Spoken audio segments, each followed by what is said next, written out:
11 სექტემბერს საქართველოს პარლამენტის ეროვნულ ბიბლიოთეკაში საავტორო უფლებათა ასოციაციის წევრებისთვის დისკუსია გაიმართა. დისკუსია ორგანიზებული იყო საქართველოს საავტორო უფლებათა ასოციაციის ინიციატივით, ამერიკის შეერთებული შტატების კომერციული სამართლის განვითარების პროგრამის მხარდაჭერით. დისკუსიის მიზანი საქართველოში მოღვაწე ავტორთა წინაშე მდგარი პრობლემატიკის განხილვა და საერთაშორისო გამოცდილების გაზიარება იყო. მონაწილეებმა მიიღეს ინფორმაცია საერთაშორისო პრაქტიკის შესახებ. მათ საშუალება ჰქონდათ ექსპერტების მონაწილეობით ემსჯელოთ სფეროში არსებულ პრობლემატიკასა და მათი გადაჭრის მექანიზმებზე.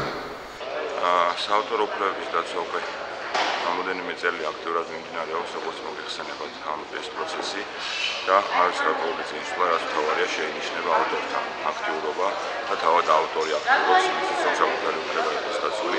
დღევანდელი დისკუსია სწორედ ამ მიზანს ემსახურება, რომ ავტორს კიდევ მეტი ინფორმაცია მიეწოდოს უფლებების შესახებ და დაცვის მექანიზმების შესახებ. ეს ჩვენ მსხვილი ექსპერტების მონაწილეობით გავმართავთ დისკუსიას. ავტორებს შესაძლებლობა ექნებათ დაუსვან მათთვის საინტერესო ყველა შეკითხვა, მიიღონ ინფორმაცია საერთაშორისო გამოცდილების შესახებ, ასევე მივსჯელოთ საქართველოში არსებულ იმ პრობლემებზე და მათი გადაჭრის გზებზე, რაც დღეს კიდევ აწუხებს ამ საზოგადოებას.